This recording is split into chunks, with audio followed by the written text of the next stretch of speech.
Time to step back into the orphanage.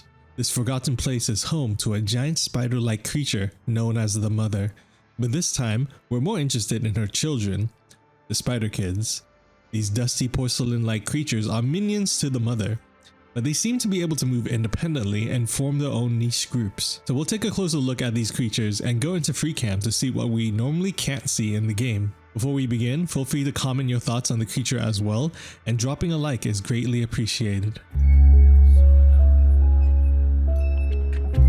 Upon arriving outside the orphanage, we can go into free cam and pass through the front doors. Inside we see the Spider Kids already captured our Buckethead friend. There are also a couple of Spider Kids doing a looping animation upside down. I also found this strangely textured one hiding around the curtains. Many of the other Spider Kids has smooth textures. We can go up to the front door and it will be locked, but we can peek inside to see a glimpse of one of the Spider Kids running across. Going into free cam, we can take a closer look at this scene.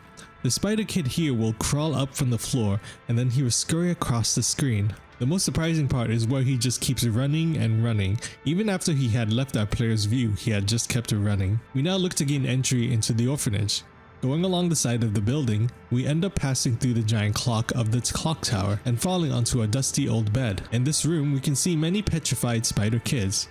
We can take a closer look at them and observe how some of them are walking or reaching towards the light, while another is trying to walk away from the light. This tells me that the Spider Kids do have their own desires to leave the orphanage. The ones in this room look to have decided to take their chances with the light, which petrified them.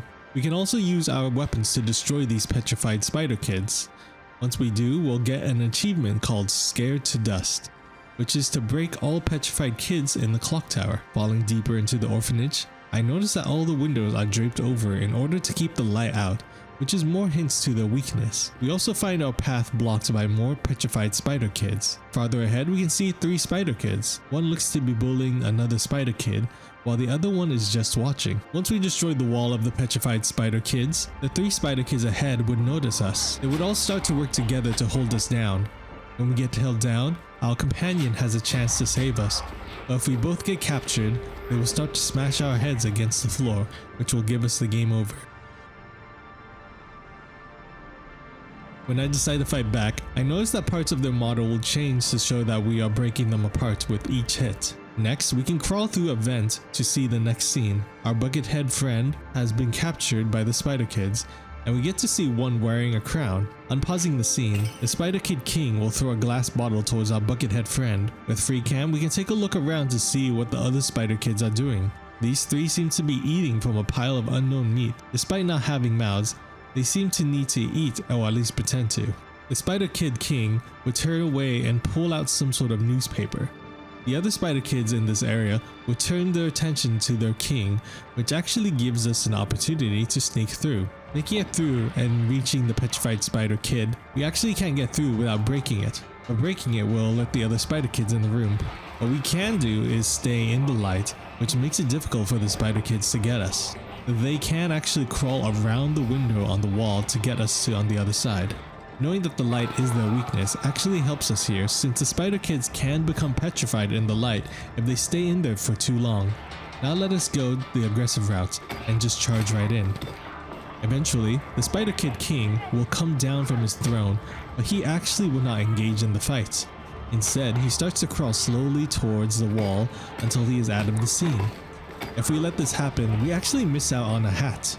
So playing the scene again, we'll focus on getting the Spider Kid King, and once they are all defeated, we can pick up the crown and wear it. The Spider Kids won't recognize us as their new king, but we can surely feel like one. In the next room, we can see the Spider Kids lowering down a pig for the mother, and then preparing our Buckethead friend to be next.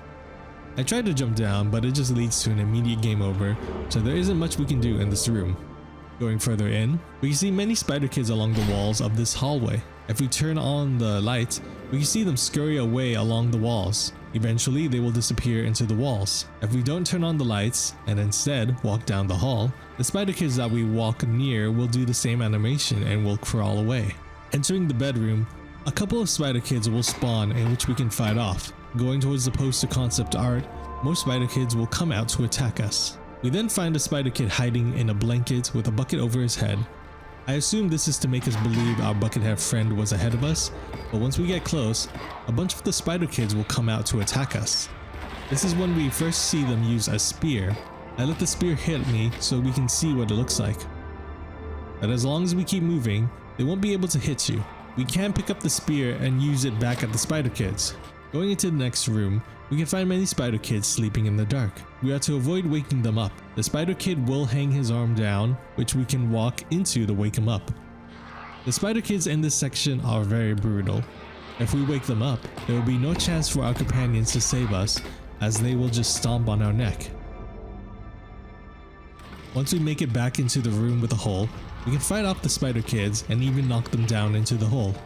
If we do, we can hear it scream as it falls down the hole. After that, we can use the wheel to bring our Buckethead friend back up. We try to reach out for him, but that is when we see many spider kids come out from around the area to jump our character and lower our Buckethead friend back down.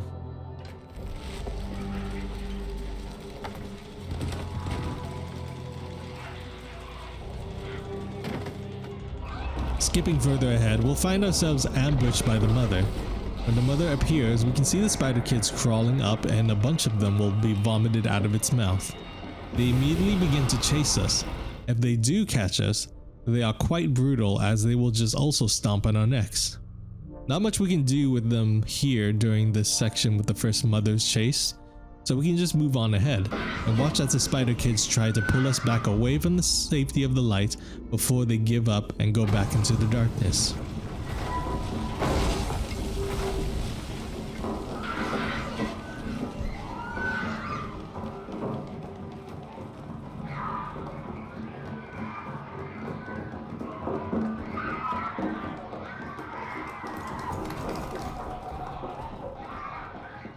After finally being free, we can see a couple spider kids crawl along the walls.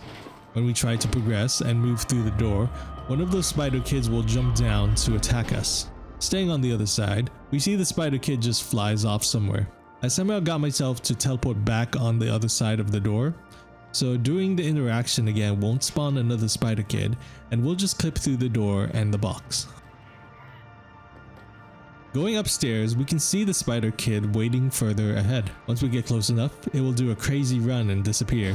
The next spider kid comes out of this wardrobe when we try to climb it. Going inside the wardrobe, we can see the spider kid is not yet inside, but we'll see him charge through to attack us eventually. The next area looks to be an attic with many spider kids. A majority of these spider kids here looks to have been petrified and are breakable. But when we pick up a nearby key, the spider kid will wake up and attack us. He will jump on top of us, and we have to have our companion attack to break us free. This is the only interactable spider kid in this area. The final area where we see the spider kids is in the mother boss fight. The mother will vomit out a bunch of spider kids. We can watch as they are spewed out and see some of them start to get up and scatter. Some crawl up on top of the beds while the others try to hold us down. We can use our crowbar to break the ones trying to hold us down. Then throughout the boss fight, the spider kids will throw spears at us. We can actually grab a spear and throw it back at one of the spider kids. If we do, he will still drop the spear for us to use. But this area is the last that we see of the spider kids. Let's take some time to take a closer look at their in-game model. The spider kids give off a dusty appearance. They look to be made out of porcelain or some sort of fragile stone. We see a few different types of spider kids of different builds. Most of the time we see what looks to be a figure of a skinny boy or a plump boy. Earlier in the game, we can see a girl with pigtails that was being kicked by one of the spider kids. They are not super detailed and just give the same vague overall resemblance of a child. We can also look at some concept and promo art that I was able to dig up for the spider kids. In this first image, we see a more terrifying design for these spider kids, many of which are mangled and are wearing bags over their heads. I like the design of these ones a lot more. The one on the floor does actually remind me of an in-game model that we found. Maybe this was a leftover model of its initial design. The next one shows the mother with the official spider kid look. The one near the person at the bottom looks to be inviting them to join. So it is possible that not all the spider kids were created against their will, as some or many of them may have accepted this fate. The third art gives us a glimpse of the spider kids in their own little society where they mainly stay on the walls and far off the ground. This last art is from the Steam trading card. This shows the mother is carrying its children in its mouth and on its back. Just like many real life spiders, the baby spiders will tend to stay on the back of the mother. This would have been cool to see in the game.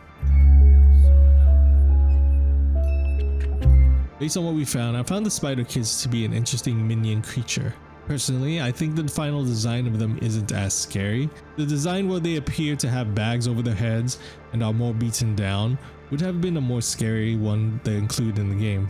That gives the feeling that they were forgotten in this orphanage and were forced to do heinous things to survive inside. It was interesting to see that they are autonomous and are able to form their own little groups like the Spider Kid King. The Spider Kid's weakness to light is quite a depressing one. They are still kids in the end, but they aren't able to leave the orphanage. When we enter the clock tower, we see many of those kids trying to reach out for the light, despite it being the last thing that they'll ever do. But feel free to share your thoughts on these creatures as well. So thank you all for watching, and until next time, I will see you all later.